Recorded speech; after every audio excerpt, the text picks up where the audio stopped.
ಯಾವುದೇ ಮುಚ್ಚುಮರೆ ಇಲ್ಲ. ಯಾರನ್ನು ಮೆಚ್ಚಿಸುವ ಪ್ರಶ್ನೆ ಇಲ್ಲವೇ ಇಲ್ಲ. ನೇರ ಪ್ರಶ್ನೆ, ನೇರ ಉತ್ತರ. ಇದು ಜನಮನ. ನಾನು ಚಿದಾನಂದ್ ಪಟೇಲ್. ಮೂಢ ಹಗರಣ, ವಾಲ್ಮೀಕಿ ಹಗರಣ, ಇಡೀ ರಾಜ್ಯದಲ್ಲಿ ಹಗರಣಗಳದ್ದೇ ಸದ್ದು.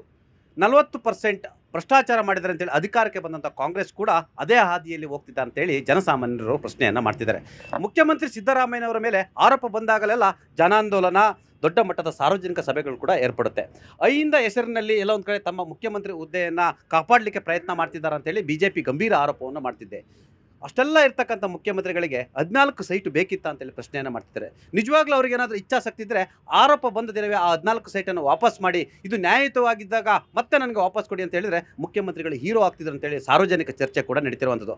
ಭಾರತೀಯ ಜನತಾ ಪಕ್ಷ ಮತ್ತು JDS ಈಗ ಫ್ರೆಂಡ್ಸ್ ಆಗಿದ್ದಾರೆ. ಈ ಇಬ್ಬರು ಫ್ರೆಂಡ್ಸು ಪಾದಯಾತ್ರೆ ಮುಗಿಸಿ, ಸಮಾವೇಶವನ್ನು ಮುಗಿಸಿ ಮುಖ್ಯಮಂತ್ರಿಯನ್ನು ಕೆಳಗಿಳಿಸಿಯೇ ತೀರ್ತೀವಿ ಅಂತ ಹೇಳಿದ್ದಾರೆ. ಆದರೆ ಮುಖ್ಯಮಂತ್ರಿ ಸಿದ್ದರಾಮಯ್ಯನವರು ನಾನು ಅಹಿಂದ CM ಅನ್ನೋ ಮುಖಾಂತರ ದೇವರಾಜ್ ಅರಸು, ವೀರಪ್ಪ ಮೈಲಿ, ಬಂಗಾರಪ್ಪರ ಹೆಸರನ್ನು ಪ್ರಸ್ತಾಪ ಮಾಡೋ ಮುಖಾಂತರ ಈ ಛತ್ರಿ ಅಡಿಯಲ್ಲಿ ನೆರಳನ್ನು ಹುಡುಕ್ತಿದ್ದಾರೆ. ಈ ಎಲ್ಲದರ ನಡುವೆ ಕೂಡ ನಮ್ಮ ಜೊತೆ ಚರ್ಚೆ ಮಾಡಲಿಕ್ಕೆ ಅಹಿಂದ ಚಳವಳಿಯ ನಾಯಕರಾಗಿರ್ತಕ್ಕಂಥ ರಾಮಚಂದ್ರಪ್ಪ ಇದ್ದಾರೆ, ಮತ್ತು ಸೂರ್ಯ ಮುಕುಂದರಾಜ್ ವಕೀಲರಿದ್ದಾರೆ, ಅವರ ಜೊತೆ ಸುಭಾಷ್ ಅವರಿದ್ದಾರೆ, ಮತ್ತು ಜೊತೆಗೆ ಅನಂತ್ ನಾಯಕರಿದ್ದಾರೆ. ಅವರು ಕೂಡ ಸಾಮಾಜಿಕ ಚಳುವಳಿಗಳಲ್ಲಿ ಬಂದಂಥವರು. ಜೊತೆಗೆ ಭಾರತೀಯ ಜನತಾ ಪಕ್ಷದ ನಗರದ ನಾಯಕರಾಗಿರ್ತಕ್ಕಂಥ ರಾಜಣ್ಣ ಅವರಿದ್ದಾರೆ, ಅವರ ಜೊತೆ ಅವರ ಸ್ನೇಹಿತರಿದ್ದಾರೆ, ಜೊತೆಗೆ ಆಮ್ ಆದ್ಮಿ ಪಕ್ಷದ ನಾಯಕರುಗಳಿದ್ದಾರೆ. ಈ ಎಲ್ಲ ಒಂದು ಆರೋಗ್ಯಕರ ಚರ್ಚೆಯನ್ನು ಮಾಡ್ತೀವಿ. ಮುಖ್ಯಮಂತ್ರಿ ನಿಜವಾಗ್ಲೂ ಭ್ರಷ್ಟಾಚಾರ ಮಾಡಿದ್ರಾ? ಈ ವಯಸ್ಸಲ್ಲಿ ಅವರಿಗೆ ಇಂಥ ಆಸೆ ಬೇಕಿತ್ತಾ? ಭಾರತೀಯ ಜನತಾ ಪಕ್ಷ ಮತ್ತು JDS ಮುಖ್ಯಮಂತ್ರಿಗಳನ್ನ ಕೆಳಗಿಳಿಸಲಿಕ್ಕೆ ಇಲ್ಲೆಲ್ಲ ಒಂದು ಕಡೆ ಹುನ್ನಾರ ನಡೆದಿದೆಯಾ? ಈ ಪಾದಯಾತ್ರೆ ಹಿಂದೆ ಕಾಂಗ್ರೆಸ್ನ ನೆರಳಿದೆಯಾ? ಈ ಎಲ್ಲದರ ಬಗ್ಗೆ ಏನೋ ಚರ್ಚೆಯನ್ನು ಮಾಡೋಣ. ನಾನೀಗ ರಾಮಚಂದ್ರಪ್ಪರ ಜೊತೆ ಹೋಗ್ತೀನಿ. ರಾಮಚಂದ್ರಪ್ಪ ಅವರೇ, ಮುಖ್ಯಮಂತ್ರಿಗಳ ಕಷ್ಟ ಬಂದಾಗಲೆಲ್ಲ ಅಹಿಂದ ಅನ್ನೋ ಒಂದು ಅಸ್ತ್ರ ಬಂದು ನಿಲ್ಲುತ್ತಲ್ಲ? ಅವ್ರ ಕಷ್ಟ ಬಂದಾಗೆ ಅಹಿಂದ ಅಂತ ಯಾವತ್ತೂ ಹೇಳಿದ್ದು ಕಾಣಲಿಲ್ಲ. ಯಾಕೆಂದರೆ ಅಹಿಂದರ ಪರವಾಗಿ ಭಾಳಷ್ಟು ಕಾರ್ಯಕ್ರಮಗಳನ್ನು ಕೊಟ್ಟಿರುವಂಥವ್ರು. ಅಹಿಂದ ವರ್ಗಕ್ಕೆ ಇದುವರೆಗೂ ಕೊಟ್ಟಿರುವಂಥ ಕಾರ್ಯಕ್ರಮಗಳು ಬೇರೆ ಯಾವುದೇ, ಏನು ದೇವರಾಜ ಅರಸುವರನ್ನು ಬಿಟ್ಟ ನಂತರ ಬೇರೆ ಯಾವುದೇ ಮುಖ್ಯಮಂತ್ರಿಗಳು ಕೊಟ್ಟಿಲ್ಲ. ಆ ದೃಷ್ಟಿಯಲ್ಲಿ ನಾವು ಅವರನ್ನು ಹಿಂಬಾಲಿಸ್ತೇವೆ. ಅವ್ರಿಗೇನೇ ಕಷ್ಟ ಬಂದಾಗ ನಾವು ಅವ್ರ ಹಿಂದೆ ಇರ್ತೇವೆ, ಅವ್ರ ಬೆನ್ನಿಗಿರ್ತೇವೆ. ಆ ಒಂದು ದೃಷ್ಟಿಯಲ್ಲಿ ಅವರು ಅವರ ಒಂದು ಜಮೀನನ್ನು ಕಳ್ಕೊಂಡು ಆ ಜಮೀನಿಗೆ ಬದಲಿಯಾಗಿ ಅವರು ಸೈಟನ್ನು ಕೊಟ್ಟಿರೋದು. ಅವರ ಏನು ಆ ಮೂಡಾದವರು ಆ ಜಮೀನಿತ್ತಲ್ಲ, ಆ ಜಮೀನನ್ನು ಅವ್ರ ಗಮನಕ್ಕೆ ಬರದೇ ಅಕ್ವೈರ್ ಮಾಡ್ಕೊಂಡು ಆ ಒಂದು ಸೈಟ್ಗಳನ್ನು ಕೂಡ ಹಂಚಿಕೆ ಮಾಡಿ ನಮ್ಮ ಜಮೀನನ್ನು ಬಿಡಿ ಅಂತಂತ ಕೇಳಿದಾಗ, ಇಲ್ಲ ಅದೆಲ್ಲ ಹಂಚಿಕೆ ಆಗ್ಬಿಟ್ಟದೆ, ನಿಮಗೆ ಬೇರೆ ಕಡೆ ಸೈಟ್ ಕೊಡ್ತೀನಿ ಅಂತೇಳಿ ಕೊಟ್ಟಿರುವಂಥದ್ದು ಎಲ್ಲರಿಗೂ ಗೊತ್ತಿರೋಂಥ ವಿಷಯನೇ. ಅದು ವಿತ್ ರೆಕಾರ್ಡ್ ಇದೆ. ಈಗಾಗಲೇ ಎಲ್ಲ ಮುಖ್ಯಮಂತ್ರಿಗಳು ಕೂಡ ಸ್ಪಷ್ಟನೆ ಕೊಟ್ಟಿದ್ದಾರೆ. ಅದನ್ನು ಗೊತ್ತಿರೋಂಥ ಎಲ್ಲ ಕಾನೂನು ತಜ್ಞರನ್ನು ಕೂಡ ನಾವು ಕೇಳಿದಾಗ ಇದರಲ್ಲಿ ಯಾವುದೇ ತಪ್ಪಿಲ್ಲ. ಆದರೆ ಇವರು ಕೊಡೋಂಥ ಕಾರ್ಯಕ್ರಮಗಳು ಏನಿದ್ದಾವೆ, ಈ ಶೋಷಿತ ಸಮುದಾಯಗಳಿಗೆ ಕೊಡುವಂಥ ಕಾರ್ಯಕ್ರಮಗಳನ್ನು ಈ ಒಂದು ಈಗ ಏನು BJP ಮತ್ತು JDSನವ್ರು ಸೇರಿಕೊಂಡು ಈ ಶೋಷಿತ ಸಮುದಾಯಗಳಿಗೆ ಕೊಟ್ಟು ಅವರ ಒಂದು ಬೆಂಬಲವನ್ನು ಪಡೆದು ನಮಗೆ ಮುಂದಿನ ದಿನಗಳಲ್ಲೂ ಕೂಡ ಅವಕಾಶಗಳು ಸಿಗದೇ ಆಗ್ತದೆ ಅಂತ ಅನ್ನೋ ದೃಷ್ಟಿ ಇಟ್ಕೊಂಡು ಏನಾದರೂ ಮಾಡಿ, ಏನು 40 ವರ್ಷಗಳಿಂದ ಕಳಂಕರಹಿತರಾಗಿ ಆಡಳಿತ ನಡೆಸಿದಂಥವ್ರು, ಆ 40 ವರ್ಷಗಳಲ್ಲಿ ಯಾವುದೇ ಕಳಂಕ ಇಲ್ಲದೆ ನಡೆಸಿರ್ತಕ್ಕಂತಹ ಮುಖ್ಯಮಂತ್ರಿಗಳು ಈ ಒಂದು ಕಳಂಕವನ್ನು ಅವ್ರ ಮೇಲೆ ಹೊರಿಸ್ಬೇಕು ಅಂತ ಅನ್ನೋ ಒಂದು ಹುನ್ನಾರ ಕೂಡ ಇದರಲ್ಲಿದೆ. ಬೆಕ್ಕು ಕಣ್ಣು ಮುಚ್ಕೊಂಡು ನಿವೇಶನ ತೆಗೆದುಕೊಂಡಿದೆ ಅಲ್ವಾ? ಇಲ್ಲ, ಆ ರೀತಿಯಲ್ಲಿ ಗಮನಿಸೋದಕ್ಕಾಗಲ್ಲ. ಇಲ್ಲಿ ನಿವೇಶನ ಹಂಚಿಕೆ ಮತ್ತು ಈ ಒಟ್ಟು ಪ್ರಕ್ರಿಯೆ ನಡೆದಿರೋದೇ BJP JDSನ ಅವಧಿಯಲ್ಲಿ. ಅಂದರೆ ಬೇಕಂತಲೇ ಇವರು ತಪ್ಪನ್ನು ಮಾಡಿದಾರಾ? ಅವರೇ ಮಾಡಿದಂಥ ತಪ್ಪನ್ನು ಇವತ್ತು ಬಹಿರಂಗಪಡಿಸ್ಬೇಕು, ಸಿದ್ದರಾಮಯ್ಯರಿಗೆ ಶಿಕ್ಷೆ ಆಗಬೇಕಂತಂದೇಳಿ ಬೀದಿಯಲ್ಲಿ ಪಾದಯಾತ್ರೆ ಮಾಡ್ತಾ ಇದ್ದಾರೆ. ಅಂದರೆ ತಪ್ಪು ಮಾಡೋದು BJPಯವರು, ಪಾದಯಾತ್ರೆ ಮಾಡೋದು ಕೂಡ BJPಯವರು. ಇದು ಯಾವ ನಾಟಕ? ಹಾಗಾಗಿ ಇಲ್ಲಿ ಸಿದ್ದರಾಮಯ್ಯನವ್ರನ್ನ ಅಥವಾ ಕಾಂಗ್ರೆಸ್ ಸರ್ಕಾರವನ್ನು ಅಸ್ಥಿರಗೊಳಿಸೋದಕ್ಕೆ ಬೇಕಾಗುವಂಥ ಷಡ್ಯಂತ್ರ ಹೊರತಾಗಿ ಇದರಲ್ಲಿ ಏನು ಸತ್ಯಾಂಶಗಳು ಇಲ್ಲ. ಸತ್ಯಾಂಶಗಳು ಇದ್ದಿದ್ದೇ ನಿಜವಾಗಿದ್ದರೆ ಯಾಕೆ ಇಲ್ಲಿವರೆಗೂ ಇಷ್ಟು ವರ್ಷಗಳ ಕಾಲ ಮೌನವಾಗಿದ್ರಿ? ಈ ಪ್ರಶ್ನೆ ಇದೆ. ಈಗಾಗಲೇ ರಾಜ್ಯ ಸರ್ಕಾರ ನ್ಯಾಯಮೂರ್ತಿ ದೇಸಾಯಿ ಅವರ ನೇತೃತ್ವದಲ್ಲಿ ವಿಚಾರಣಾ ಆಯೋಗ ಮಾಡಿದೆ. ಆಯೋಗದ ವರದಿ ಬರಬೇಕಾಗಿದೆ. ನಿಜವಾಗ್ಲೂ BJP ಕಾಳಜಿ ಇದ್ದರೆ ಆಯೋಗದ ಎದುರುಗಡೆ ಹೋಗಿ ದಾಖಲೆಗಳನ್ನು ಕೊಟ್ಟು ವಿಚಾರಣೆಗೆ ಹಾಜರಾಗಲಿ, ಸರ್ಕಾರಕ್ಕೆ ಸಹಕಾರ ಮಾಡಲಿ, ಆಯೋಗಕ್ಕೆ ಸಹಕಾರ ಮಾಡಲಿ. ನಿಜವಾಗ್ಲೂ ಅದರಲ್ಲಿ BJPಯವರು ಸೈಟ್ ಎಷ್ಟು ತೊಗೊಂಡಿದ್ದಾರೆ, ಕಾಂಗ್ರೆಸ್ನವರು ಎಷ್ಟು ತೊಗೊಂಡಿದ್ದಾರೆ, JDSನವರು ಎಷ್ಟು ತೊಗೊಂಡಿದ್ದಾರೆ, ಸತ್ಯಾಸತ್ಯತೆ ಬಂದರೆ ಸಿದ್ದರಾಮಯ್ಯನವರೇನು ಅಲ್ಲಿ ಕುಮಾರಸ್ವಾಮಿ ಅವರಿದ್ದರೂ ಶಿಕ್ಷೆ ಎದುರಿಸೋದಕ್ಕೆ ಸಿದ್ಧರಾಗಬೇಕು. ಹಾಗಾಗಿ ಅನಗತ್ಯವಾಗಿ ರಾಜ್ಯ ಸರ್ಕಾರವನ್ನು ಅಸ್ಥಿರಗೊಳಿಸುವಂಥ ಒಂದು ಷಡ್ಯಂತ್ರವೇ ಹೊರತಾಗಿ ಇದರ ಹಿಂದೆ ನಿಜವಾದಂಥ ಕಾಳಜಿ ಇಲ್ಲ ಅನ್ನೋದು ಸ್ಪಷ್ಟವಾಗಿ ಗೊತ್ತಾಗ್ತಾ ಇದೆ. ಇವ್ರು ಹೇಳ್ತಾರೆ ಇದು ಷಡ್ಯಂತ್ರ ಅಂತ ಹೇಳ್ತಾರೆ. ಅಲ್ಲ ಸ್ವಾಮಿ, ಅವರ ಪತ್ನಿ ಸೈಟ್ ತಗೊಂಡ್ರದ್ದು ಅವ್ರಿಗೆ ಗೊತ್ತಿರದಲ್ಲ ಇರುತ್ತೆ ಸ್ವಾಮಿ. ಈಗ ಪತ್ನಿಯವರು ಸೈಟ್ ಅಲ್ಲ ತೊಗೊಂಡಿರೋದು, ಅವ್ರಿಗೆ ಅರ್ಶಿನ ಕುಂಕುಮಕ್ಕೋಸ್ಕರ ಅವರ ಬ್ರದರು ಗಿಫ್ಟ್ ಕೊಟ್ಟಿರೋದು. ಸೊ ತೊಗೊಂಡಿರೋದಕ್ಕೂ ಪರ್ಚೇಸ್ ಮಾಡಿರೋದಕ್ಕೂ ಗಿಫ್ಟ್ ಕೊಟ್ಟಿರೋದಕ್ಕೂ ವ್ಯತ್ಯಾಸ ಇದೆ. ಸೊ BJP ಅವ್ರಿಗಂತೂ ಕಾನೂನು ಬಗ್ಗೆ ತಿಳುವಳಿಕೆ ಇಲ್ಲ. ಅವ್ರ ಜೊತೆಗೆ JDSನವ್ರು ಬೇರೆ ಸೇರ್ಕೊಂಡ್ಬಿಟ್ಟಿದ್ದಾರೆ. ಇಬ್ಬರು ಸೇರ್ಕೊಂಡ್ಬಿಟ್ಟು ಅಲ್ಲಿ ಪಾದಯಾತ್ರೆ ಮಾಡ್ತಾ ಇಲ್ಲ, ಅವರು ಪಾಪಯಾತ್ರೆ ಮಾಡ್ತಾ ಇದ್ದಾರೆ. ಅದಾದ ನಂತರ ಇಬ್ಬರು ಏನು ಅವಾಗಲೇ ನೀವು ಫ್ರೆಂಡ್ಶಿಪ್ ಆಗಿದ್ದಾರೆ ಅಂತ ಹೇಳಿದ್ರಲ್ಲ, ಅವರ ಫ್ರೆಂಡ್ಶಿಪ್ಪು ಎನಿಮಿಟಿ ಕನ್ವರ್ಟ್ ಆಗಿರೋದು ಈ ಪಾದಯಾತ್ರೆನಲ್ಲಿ ನಮಗೆ ಕಾಣಿಸ್ತಾ ಇದೆ. ಎಲ್ಲ ಕಡೆ ಫ್ಲೆಕ್ಸ್ಗಳನ್ನ ಹರಿದಾಕ್ತಾವ್ರೆ. ಅವ್ರು ಯಾರೋ ಗೌಡ ಅಂದರೆ ಇಲ್ಲ ದೇವೇಗೌಡ ಒಬ್ಬರೇ ಗೌಡ ಅಂತ ಹೇಳ್ತಾರೆ. ದೇವೇಗೌಡ್ರ ಬಗ್ಗೆ ಕಿಂಗ್ ಆಫ್ ಕರಪ್ಷನ್ ಅಂತ ಹೇಳ್ಬಿಟ್ಟು ವೆಂಕಟಗಿರಿ ಗೌಡ್ರು ಪುಸ್ತಕ ಬರೆದಿದ್ರು. ಮರ್ತ್ಬಿಟ್ಟವ್ರ ಕುಮಾರಸ್ವಾಮಿ ಅವರು ಅನಿತಾ ಕುಮಾರಸ್ವಾಮಿ ಅವರು ಜಂತ್ಕಲ್ ಮೈನಿಂಗ್ ಪ್ರಕರಣ ಮಾಡಿಬಿಟ್ಟು ಇವತ್ತಿಗೂ ಜಾಮೀನಲ್ಲಿರೋದು ಗೊತ್ತಿಲ್ವಾ? ಇವತ್ತಿಗೂ ರಾಜಭವನದಲ್ಲಿ ಕುಮಾರಸ್ವಾಮಿ ಅವರ ಅಕ್ರಮಗಳ ಬಗ್ಗೆ ತನಿಖೆ ಮಾಡೋದಕ್ಕೆ ಪ್ರಾಸಿಕ್ಯೂಷನ್ಗೆ ಅನುಮತಿ ಯಾಕೆ ಕೊಡ್ತಾ ಇಲ್ಲ ರಾಜ್ಯಪಾಲರು? ಲೋಕಾಯುಕ್ತದಲ್ಲಿ ಪ್ರಕರಣಗಳು ಪೆಂಡಿಂಗ್ ಇದ್ದಾವೆ. ಇದೇ ಯಡಿಯೂರಪ್ಪನವರು ಕುಮಾರಸ್ವಾಮಿ ವಿರುದ್ಧ ಆರೋಪಗಳನ್ನ ಮಾಡ್ತಾಯಿದ್ರು. ಇದೇ ಕುಮಾರಸ್ವಾಮಿ ದೇವೇಗೌಡರ ಕುಟುಂಬ ಯಡಿಯೂರಪ್ಪ ಅವರನ್ನು ಜೈಲಿಗೆ ಕಳಿಸಿದ್ರು. ಮರ್ತ್ಬಿಟ್ರ ಡಿನೋಟಿಫಿಕೇಶನ್ ಪ್ರಕರಣವನ್ನು ಹೆಚ್ಚು PCRಗಳನ್ನ ಹಾಕಿಸಿ ಲೋಕಾಯುಕ್ತ ಪ್ರಕರಣ ಮಾಡಿ ಯಡಿಯೂರಪ್ಪ ಅವ್ರನ್ನ ಜೈಲಿಗೆ ಕಳಿಸಿದ್ಯಾರು? ಆ ದಾಖಲೆಗಳನ್ನ ಕೊಟ್ಟವ್ರು ಯಾರು? ಇದೇ ನೈಸ್ ರೋಡಲ್ಲಿ ದೇವೇಗೌಡರು 10 ದಿವಸಗಳ ಕಾಲ ನೈಸ್ ರೋಡ್ನ ಬಂದ್ ಮಾಡಿಸಿ ಇವರು ಯಡಿಯೂರಪ್ಪ ಅವ್ರಿಗೆ ಏನಂತ ಬೈದಿದ್ರು ನೋಡಿ. ಈಗ ರಾಜಕೀಯದಲ್ಲಿ ಯಾರು ಶತ್ರುಗಳಲ್ಲ, ಯಾರು ಮಿತ್ರರಲ್ಲ. ಇದೇ ನಿಮ್ಮ ಮುಖ್ಯಮಂತ್ರಿ ಸಿದ್ದರಾಮಯ್ಯನವರು ಇಂದಿರಾ ಗಾಂಧಿ ವಿರುದ್ಧ ಹೋರಾಟ ಮಾಡ್ಕೊಂಡು ಬಂದಂಥವ್ರು. ಇವತ್ತು ಕಾಂಗ್ರೆಸ್ನಲ್ಲಿಲ್ವಾ, ಅಧಿಕಾರದಲ್ಲಿಲ್ವಾ? ಹಾಗಾಗಿ ನಾನು ಹೇಳ್ತಾ ಇದ್ದೇನೆ ಸರ್, ಇದು ನನಗೆ ಸಾರ್ವಜನಿಕರು ನಾನಲ್ಲ, ಎಲ್ಲರೂ ಕಳ್ಳರು ವಿರುದ್ಧನೇ ಹೋರಾಟ ಅಂತ ಹೇಳ್ತಿದ್ದಾರೆ. ಇದು ನೀವು ಒಪ್ತೀರಾ ಸರ್? ಸಿದ್ದರಾಮಯ್ಯನವರು ನಾನು ಚಾಚಾ, ನಾನು ಪ್ರಾಮಾಣಿಕ ಅಂತೇಳಿ ಅವ್ರು ಏನು ಹೇಳಿಕೊಂಡು ಹೋರಾಟ ಮಾಡ್ತಾ ಇದ್ದಾರೆ ಇವತ್ತು. ಅದು ನೀವೇ ಅರ್ಥ ಮಾಡಿಯಬೇಕು. BJP ಇಷ್ಟೊಂದು ಪ್ರಬಲವಾಗಿ ಪಾದಯಾತ್ರೆ ಮಾಡ್ತಾ ಇದ್ದರೆ ಇವರು ಏನೂ ನಾನು ತಪ್ಪು ಮಾಡಿಲ್ಲ ಅಂತಂದರೆ ನ್ಯಾಯಾಂಗ ತನಿಖೆಗೆ ಒಪ್ಪಿಸಬೇಕಾಗಿತ್ತು, ಇಲ್ಲ CBI ತನಿಖೆಗೆ ಒಪ್ಪಿಸಬೇಕಾಗಿತ್ತು.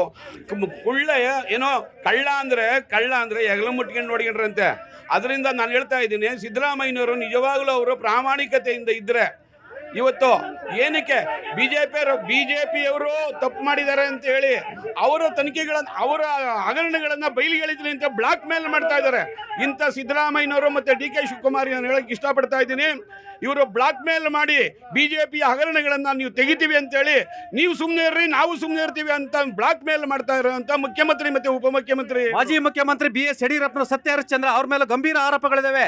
ಅವ್ಯವಹಾರದ ಆರೋಪ ಇದೆ, ಭ್ರಷ್ಟಾಚಾರದ ಆರೋಪಗಳಿದ್ದಾವೆ. ಅವರು ಸತ್ಯ ಹರಿಶ್ಚಂದ್ರ ವಿಜೇಂದ್ರ ಮೇಲೆ ಆರೋಪ ಇದೆ, ಕುಮಾರಸ್ವಾಮಿ ಅವರ ಮೇಲೆ ಆರೋಪ ಮಾಡಿದೆ. ಆರ್ ಅಶೋಕ್ ಉತ್ತರಹಳ್ಳಿಯಲ್ಲಿ ಅವರು ಶಾಸಕರಾದ ಸಂದರ್ಭದಲ್ಲಿ ಅಕ್ರಮವಾಗಿ ಭೂಮಿಯನ್ನ ಬೇರೆ ಹಂಚಿದ್ದಾರೆ. ಏನ್ರಿ ನೀವು ಹೇಳೋದು? ನೀವು ಕಳ್ಳರು, ಅವರು ಕಳ್ಳರು, ಎಲ್ಲರೂ ಕಳ್ಳರು ಅಲ್ವಾ? ಇದು ಒಪ್ಕೊಂತೀರ ಸತ್ಯನಾ? ನೀವೆಲ್ಲ ಕಳ್ಳರಲ್ವಾ? ಅಲ್ಲ ಬೇರೆ ಅವ್ರಿಗೆ ನೀವು ಕಳ್ಳರಲ್ವಾ? ನೀವು ಕಳ್ಳರಲ್ವಾ?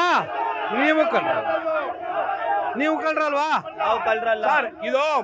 ಇದು ನಾನು ಕಳ್ತನ ಮಾಡಿದ್ದೀನಿ ಅನ್ನೋ ತಪ್ಪಿನಿಂದ ಬೇರೆ ತಪ್ಪನ್ನ ಮುಚ್ಚಿಕೊಳ್ಳೋದಕ್ಕೆ, ನಾನು ಮಾಡಿರೋ ತಪ್ಪನ್ನ ಮುಚ್ಚಿಕೊಳ್ಳೋದಕ್ಕೆ ಇವರು ಸಿದ್ದರಾಮಯ್ಯ ಅಂಡ್ ಕಂಪನಿ ಇವತ್ತು ಪಾದಯಾತ್ರೆಗಿಂತ ನಾವು ಪಾದಯಾತ್ರೆ ಮಾಡ್ತಾ ಇದ್ರೆ ಇವರು ಒಂದು ಸಮಾವೇಶ ಮಾಡೋದಕ್ಕೆ ಅಲ್ಲಲ್ಲಿ ಮಾಡ್ತಾ ಇದ್ದಾರೆ. ಏನಕ್ಕೆ ಮಾಡಬೇಕಾಗಿತ್ತು? ಇವರ ನಿಷ್ಠೆ ಪ್ರಾಮಾಣಿಕತೆಯಿಂದ ಇದ್ರೆ ರಾಜೀನಾಮೆ ಕೊಟ್ಟು ಮನೆಗೆ ಹೋಗಬೇಕು ಅಂತ ಹೇಳ್ತಾ ಇದ್ದೀನಿ ನಾನು ಸಿದ್ದರಾಮಯ್ಯನವ್ರಿಗೆ. ಈಗ ಅನಂತ ನಾಯಕರು ಒಂದು ಮಾತನ್ನು ಹೇಳಿದರು.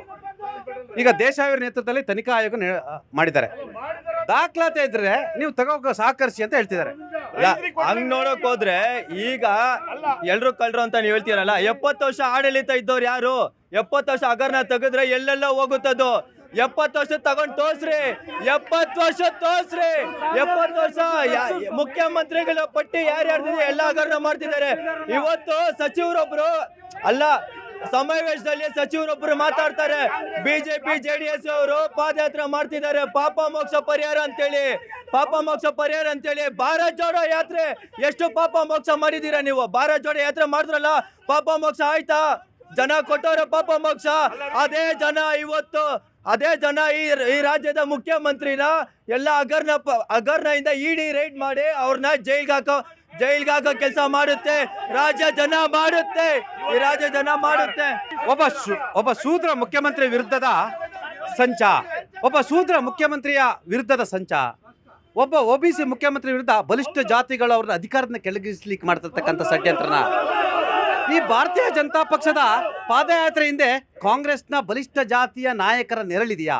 ಅಥವಾ ಸಿದ್ದರಾಮಯ್ಯನವರು ತಮ್ಮ ತಪ್ಪನ್ನು ಮುಚ್ಚಿಕೊಳ್ಳಲು ಇವೆಲ್ಲವೂ ಕೂಡ ನಾಟಕವಾ? ಈ ಎಲ್ಲದರ ಬಗ್ಗೆ ಆಮ್ ಆದ್ಮಿ ಪಕ್ಷದವ್ರನ್ನ ಕೇಳೋಣ. ಅವರ ನಾಯಕರು ಕಳೆದ 17 ತಿಂಗಳುಗಳಿಂದಲೂ ಜೈಲಿನಲ್ಲಿದ್ದರು, ನಿನ್ನೆಯಷ್ಟೇ ಬಿಡುಗಡೆ ಆಗಿದ್ದಾರೆ. ಬನ್ನಿ, ಆಮ್ ಆದ್ಮಿ ಪಾರ್ಟಿಯವರೇನು ಸಾಚಗಳಲ್ಲ, ಅವ್ರ ಮೇಲೆ ಕೂಡ ಗಂಭೀರ ಆರೋಪ ಇರ್ತಕ್ಕಂಥದ್ದು. ಈ ಪ್ರಕರಣದಲ್ಲಿ ನೀವು ಕರ್ನಾಟಕದಲ್ಲಿ ತಾವು ಉದಯ ಆಗಿದ್ದೀರಾ, ಈ ಪ್ರಕರಣದಲ್ಲಿ ನಿಮಗೆ ಯಾರು ತಪ್ಪು ಮಾಡಿದ್ದಾರೆ, ಯಾರು ಸರಿ ಮಾಡಿದ್ದಾರೆ ಅನಿಸುತ್ತೆ? ಈ ಪ್ರಕರಣ ಹೇಗಿದೆ ಅಂದರೆ, ಒಬ್ಬ ಕಳ್ಳ ಇನ್ನೊಬ್ಬನ ಕಳ್ಳನ ಜೊತೆಗೆ ಹಾಕೊಂಡು ಈ ಮೂರನೇ ಕಳ್ಳನ ಬಗ್ಗೆ ಆರೋಪ ಮಾಡ್ದಂಗೆ ಆಗಿದೆ. ಜನಗಳು ಇವಾಗ ಇವ್ರಿಗೆಲ್ಲ ಓಟ್ ಹಾಕಿದ್ದೇನು, BJP ಅವರು 4 ವರ್ಷ ಮಾಡಿದ ಭ್ರಷ್ಟಾಚಾರನ ನೋಡಕ್ಕಾಗದೆ ಅವ್ರನ್ನ ಮನೆ ಕಳಿಸ್ಬಿಟ್ಟು ಕಾಂಗ್ರೆಸ್ ಅವ್ರಿಗೆ ಅಧಿಕಾರ ಕೊಟ್ಟರು. ಇವಾಗ ಕಾಂಗ್ರೆಸ್ ಅಲ್ಲಿ ಇವ್ರೇನು ಭ್ರಷ್ಟಾಚಾರ ಆಗಿದೆ, ಮೂಡಾದಲ್ಲಿ ಹಗರಣ ಆಗಿದೆ ಅಂತ ಏನು ಆರೋಪ ಮಾಡ್ತಿದಾರೋ, ಇವ್ರದೇ ಇಡಿ ಇದೆ, ಇವ್ರದೇ CBI ಇದೆ, ತನಿಖೆ ಮಾಡಿಸ್ಲಿ. ಅದು ಬಿಟ್ಟು ಪಾದಯಾತ್ರೆ ಮಾಡ್ಕೊಂಡು ಏನ್ ಹೇಳ್ತಿದ್ದಾರೆ?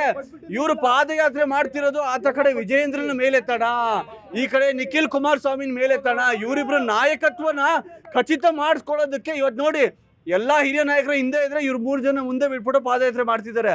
ಇವ್ರಿಗೆ ಯಾವ ಭ್ರಷ್ಟಾಚಾರದ ಬಗ್ಗೆ ಇವರು BJP ಅವ್ರಿಗೂ ಚಿಂತೆ ಇಲ್ಲ, ನಾಯಕತ್ವಕ್ಕಾಗಿ ಮಾಡ್ತಿರ್ತಕ್ಕಂಥ ಪಾದಯಾತ್ರೆ ಖಂಡಿತ ಯಾವ ಜನಗಳಿಗೋಸ್ಕರನೂ ಮಾಡ್ತಿಲ್ಲ. ಕಾಂಗ್ರೆಸ್ ಅವರು ಹೇಳ್ತಿದ್ದಾರೆ 50 ಹಗರಣ ಇದೆ ಕುಮಾರಸ್ವಾಮಿ ಮೇಲೆ. ಕಾಂಗ್ರೆಸ್ನವರ ಅಡ್ಜಸ್ಟ್ಮೆಂಟ್ ಪಾಲಿಟಿಕ್ಸ್ ಇದೆ ನೋಡಿ. ಸರ್ಕಾರ ಬಂದು 1 ವರ್ಷ ಆಯ್ತು, ಕೋವಿಡ್ ಹಗರಣ ಅಂದ್ರು, 40% ಅಂದ್ರು, PSI ಹಗರಣ ಅಂತ ಹೇಳಿದ್ರು, ಹಲವಾರು ಹಗರಣ ಇದೆ. ಇವರೆಲ್ಲರೂ ಕೂಡ ಒಂದೇ ಮನೆಯ ಕಳ್ರಲ್ವಾ? ಎಲ್ರು ಕಳ್ರೆ. ಅಷ್ಟೊಂದು ಕಾಂಗ್ರೆಸ್ ಅವರು DK ಶಿವಕುಮಾರ್ ಹೇಳ್ತಾರೆ 50 ಕೇಸ್ ಇದೆ ಕುಮಾರಸ್ವಾಮಿದು, ಯಡಿಯೂರಪ್ಪದ ಅಷ್ಟೊಂದು ಕೇಸ್ ಇದೆ. ಇದುವರೆಗೂ ಯಾಕೆ ಒಂದು ಕೇಸ್ ಬುಕ್ ಆಗಿಲ್ಲ? ಇವ್ರು ಬರೀ ಬಾಯಲ್ಲಿ ಹೇಳ್ತಾರೆ, BJP ಅವರು ಬಾಯಲ್ಲಿ ಹೇಳ್ತಾರೆ, JDS ಅವರು ಬಾಯಲ್ಲಿ ಹೇಳ್ತಾರೆ, ಕಾಂಗ್ರೆಸ್ ಅವರು ಬಾಯಲ್ಲಿ ಹೇಳ್ತಾರೆ. ಜನಗಳಿಗೆ ಇವಾಗ ಜನಗಳು ದುಡ್ಡು ತಿಂತಾ ಇದ್ರೆ ಯಾಕೆ ಇವರಿಬ್ರು ಒಬ್ರ ಮೇಲೆ ಒಬ್ರು ಕೇಸ್ ಬುಕ್ ಮಾಡಿ ಒಳಗಾಕಿ ದುಡ್ಡು ರಿಕವರಿ ಮಾಡ್ತಿಲ್ಲ? ದುಡ್ಡು ರಿಕವರಿ ಮಾಡೋ ಸರ್ಕಾರಕ್ಕೆ ದುಡ್ಡು ಬರುತ್ತೆ, ಜನಗಳು ದುಡ್ಡು ಬರುತ್ತೆ, ಮಾಡ್ಬೇಕಲ್ಲ. ಬರೀ ಪತ್ರಗಳ ಹೇಳಿಕೆ ಕೊಡೋದು, ಪಾದಯಾತ್ರೆಗಳು ಮಾಡೋದು ಏನು ಉಪಯೋಗ? ಕೇಸ್ ಬುಕ್ ಮಾಡಿ. ಅಲ್ಲ ರೀ, 1 ವರ್ಷ ಸರ್ಕಾರ ಭ್ರಷ್ಟಾಚಾರದ ಆರೋಪ ಮಾಡಿ ಅಧಿಕಾರಕ್ಕೆ ಬಂದಿದ್ದೀರಾ, ನಾಚಿಕೆ ಆಗಬೇಕು. ಒಂದು ಭ್ರಷ್ಟಾಚಾರ ತೆಗಿಯಕ್ಕಾಗಿಲ್ಲ, 40% ಅಂತ ಹೇಳ್ತೀರಾ. ನಿಮ್ದೆಲ್ಲ ಅಂಡರ್ಸ್ಟ್ಯಾಂಡಿಂಗ್ ಪಾಲಿಟಿಕ್ಸ್, ಜನ ಸಾಯ್ತಾ ಇದ್ದಾರೆ, ನಿಮ್ಮ ಭ್ರಷ್ಟಾಚಾರಕ್ಕೆ ಈ ಜನರನ್ನ ಬಲಿ ಕೊಡ್ತಾ ಇದ್ದೀರಾ. ನಾಚಿಕೆ ಆಗಬೇಕು ನಿಮಗೆಲ್ಲ ರಾಜಕೀಯ ಆಗಬೇಕು, ಹೌದಲ್ವಾ? ಯಾವ ಮುಖ ಇಟ್ಕೊಂಡು ಮಾತಾಡ್ತಿರ್ರಿ? ಇಲ್ಲ, ಕಾಂಗ್ರೆಸ್ ಪಕ್ಷ ಸ್ಪಷ್ಟವಾದ ಸ್ವಚ್ಛವಾದಂತ ಆಡಳಿತವನ್ನ ಕೊಡ್ತಾ ಇದೆ. ಯಾವ ಸ್ವಚ್ಛ ರೀ? ನಮಗೆ ಕಾಣ್ತಿಲ್ವೇನ್ರಿ? ಕಣ್ಣಿಗೆ ಕಾಣ್ತಿಲ್ವೇನ್ರಿ? ಕೇಳಿ ಸರ್, ವಾಲ್ಮೀಕಿ ಅವನ ಆಫೀಸರ್ ಸತ್ತೋದ. ಕೇಳಿ ಸರ್, ನಾನು ಹೇಳ್ತೀನಿ. ವಾಲ್ಮೀಕಿ ಭವನದ ಹಗರಣ ಏನಿವತ್ತು ಮುಖ್ಯಮಂತ್ರಿಗೆ ಆಗಲಿ ಸರ್ಕಾರಕ್ಕೆ ಆಗಲಿ ಸಂಬಂಧಪಡಲ್ಲ. ಹಣ ವರ್ಗಾವಣೆ ಆದ್ಮೇಲೆ ಆ ಒಂದು ನಿಗಮದ ವ್ಯವಸ್ಥಾಪಕ ನಿರ್ದೇಶಕರ ಜವಾಬ್ದಾರಿ ಆಗಿರುತ್ತೆ. ಆ ಹಣನ ಈಗಾಗಲೇ ರಿಕವರಿ ಮಾಡಲಿಕ್ಕೆ 49 ಕೋಟಿ ಹಣನ ಈಗಾಗಲೇ ರಿಕವರಿ ಮಾಡಿ ಆಗಿದೆ. ಕ್ರಮ ತಗೊಂಡಿಲ್ಲ ಅಂತ ಮಾತ್ರ ಹೇಳ್ಬೇಡಿ. ಮುಖ್ಯಮಂತ್ರಿ ಅವರು ಇಡೀ ಭಾರತ ದೇಶದಲ್ಲೇ ಯಾರಾದರೂ ಕೂಡ ಒಬ್ಬ ಮುಖ್ಯಮಂತ್ರಿ ಅವ್ರ ಮೇಲೆ ಆರೋಪ ಬಂದ ತಕ್ಷಣ ಒಬ್ಬ ನಿವೃತ್ತ ನ್ಯಾಯಮೂರ್ತಿನ ನೇಮಿಸಿ ತನಿಖೆಗೆ ಒಳಪಡಿಸಿರೋಂಥ ಒಬ್ಬ ಏಕೈಕ ಮುಖ್ಯಮಂತ್ರಿ ಅಂದ್ರೆ ಅವರು ಸಿದ್ದರಾಮಯ್ಯನವರು ಮಾತ್ರ. ಬೇರೆ ಯಾರು ಆ ಥರ ಇರ್ಲಿಕ್ಕೆ ಸಾಧ್ಯನೇ ಇಲ್ಲ. ಅವರು ಸ್ವಚ್ಛವಾಗಿದ್ದಾರೆ. ಅದು ನೀವು ಮಾಡ್ತಿರೋ ಆರೋಪ ಸತ್ಯಕ್ಕೆ ದೂರವಾದಂಥದ್ದು. ಅವರ ಹೆಂಡತಿಗೆ ಕೊಟ್ಟಂತ ಒಂದು ಜಮೀನು ಅವ್ರ ಅಣ್ಣ ಕುಂಕುಮಕ್ಕೋಸ್ಕರ ಬಳುವಳಿಯಾಗಿ ನೀಡಿದಂತ ಭೂಮಿನ ವಿನಃ ಆ ಭೂಮಿನ ಮುಖ್ಯಮಂತ್ರಿ ಸಿದ್ದರಾಮಯ್ಯನವರೇನು ಪತ್ರ ಬರೆದಿಲ್ಲ. ಅವತ್ತು ಇದ್ದಂಥದ್ದು SR ಬೊಮ್ಮಾಯಿ ಮುಖ್ಯಮಂತ್ರಿ, ಭಾರತೀಯ ಜನತಾ ಪಕ್ಷದ ಮುಖ್ಯಮಂತ್ರಿ.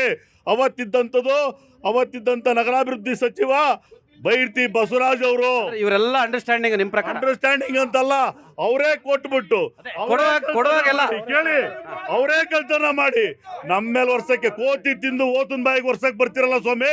ನಿಮಗೆ ನಾಚಿಕೆ ಆಗ್ಬೇಕು, ನಿಮ್ಮ ಜನ್ಮಕ್ಕೆ ನಾಚಿಕೆ ಆಗ್ಬೇಕು, ನಿಮ್ಮ ಜನ್ಮಕ್ಕೆ. ಚರ್ಚೆ ಕಾವೇರ್ತಿದೆ. ಈ ಕಾವೇರಿಯುವ ಚರ್ಚೆ ನಡುವೆ ಚಿಕ್ಕದೊಂದು ಬ್ರೇಕ್.